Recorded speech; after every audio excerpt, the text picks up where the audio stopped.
life, especially mine right now, is kind of an adventure.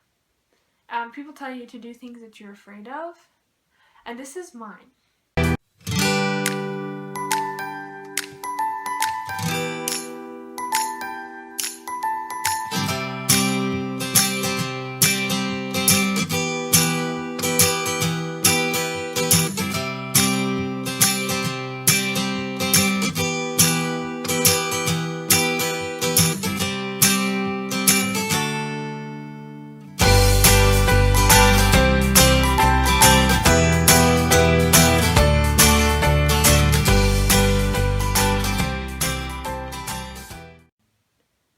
So a lot of people ask me the question, what's it like to be a girl Theo major?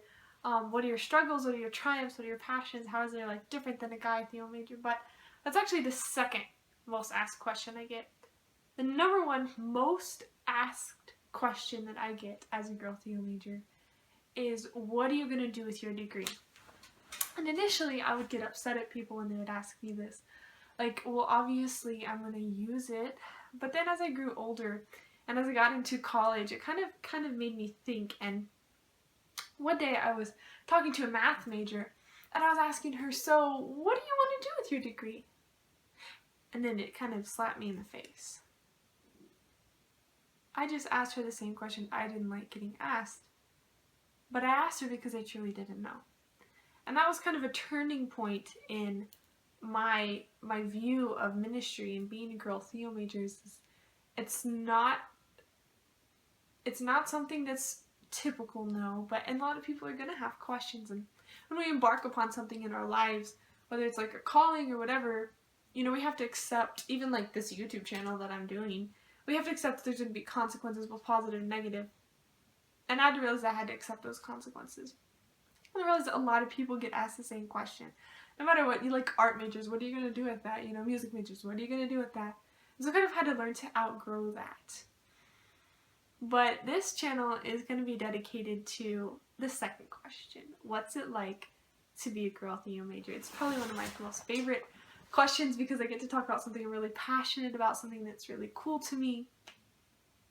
And one of my favorite stories, just kind of to give you a little glimpse of my life, is I was walking into, it's like 7:30 in the morning, maybe a little later than that, and I'd gotten to school, to university a little earlier, and I was just coming into the building, and as I walked into the building, I just got this huge wave of cologne that just kind of, it wasn't obnoxious, just kind of like gently hit me, and I could just have, there's so many memories that hit me with that wave of cologne. Just so many things, and it just, I mean, I don't know of any other major that has that privilege of like walking into a building and then just be kind of, I don't know, enveloped by cologne, and like very few people there at that time of morning. It wasn't even just like the smell of cologne, like I'm not a person who's really big into smells, but it was kind of what it symbolized, you know, what it represents. And one of the things I think that it represents for me, there's a couple of things, but is the broship, if that's a word, that I'm privileged to have. A lot of girls, you know, are they don't really get the opportunity to be a bro, I guess. And I guess that's a negative thing to some people, but to me, it's become this really positive thing. I have the privilege of having like 30 brothers. And I'm known as homegirl, bro. I mean, I pretty much answer to whatever. I've always been respectful and kind. And it symbolized that companionship, that camaraderie that I was able to have in a way that's really unique to being a girl Theo major in kind of like a man's world. I think it's really beautiful how I was able to have that camaraderie, that ship. But, you know, it's funny because sometimes they forget, they'll tell me, you know, oh, Casey, sometimes we forget that you're a girl. And for me, it's kind of beautiful in a way, because that barrier that used to be there has been broken down, and so there's a lot of open communication. And that kind of like is the other thing that it symbolizes, vulnerability. Once you become their day in and day out companion, and once it kind of that level of, I don't know, fear or awkwardness from you not being a guy, there opens up this this wave of vulnerability. And I've had people in my office, guys in my office, my friends. You know, that's the most beautiful thing. These are my friends, and we have these great conversations about like our deep dreams and desires in our lives that I would never have been able to have if I weren't a girl Theo major in a quote unquote man's world. And to me, that's really beautiful. Just the vulnerability we're able to have. We've talked, we've cried, we've prayed together in a way that I think it's really rare for a lot of girls to have that really good, solid friendship with a lot of guys that's pure and it's clean and it's fun, and you're able to share and open up without repercussions or without, you know, awkwardness, because you've been there in and out of each other's lives. It brings us like emotional and mental and even spiritual intimacy with another person, with a group of people that normally I wouldn't have been able to have this degree of intimacy, like social intimacy with. Like if I don't think a lot of majors wouldn't have the same thing, because especially being a Theo major, you kind of are taught to think of things in a way that is more intellectual, in some ways emotional, but you're very much stuck up here. It's not a lot of out here stuff, which is in a way good. And so I think that brings us together at that those crucial levels of intimacy, of emotionally and of like theologically, spiritually, intellectually. That's really rare, I think, for other majors, and especially being the girl, one of the few girls. There have been a couple classes I was the only girl in the class, and to me that's really cool, because you get to hear the hopes and dreams of people you would never otherwise be able to hear that, of guys at large, and you get a glimpse into their life. And with that intimacy, you know, you get a glimpse of their lives that I never would have had if I hadn't have followed the call to be a Theo major, to become this thing that I was so afraid of.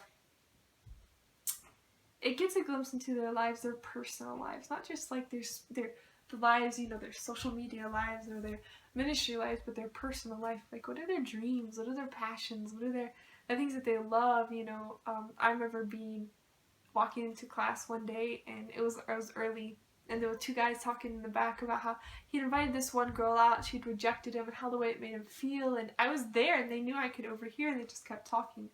And then, so just day-to-day experiences like that just give me a rare glimpse of what it's like to be a guy in ministry. Not only just what it's like to be a girl, but what it's like to be a guy in ministry, and what it's like to be a guy. A lot of times, you know, people joke that girls have harder lives, but I had a rare opportunity, and I have the rare opportunity of just being able to look into another person's life in a way that I would never have been able to do otherwise. Like, I mean, I don't think girls really get the opportunity to look into the life of a guy that's not their brother or their boyfriend or their best friend, but just as a whole, just a big picture, glimpses into their lives. And I think it really helps us to look into the life of someone else, and not to just focus on our own lives, but to be able to look into the life of someone else and see their struggles and see what it's like to be someone else in the 21st century, not just my life and my struggles, what it's like to be someone else. So I think it's provided me that opportunity, and